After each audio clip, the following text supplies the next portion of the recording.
Три слоя плитки. Чистовая плитка, цветная, которая снимается полностью.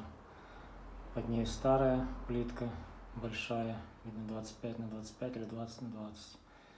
Потом слой клея, сантиметра 2.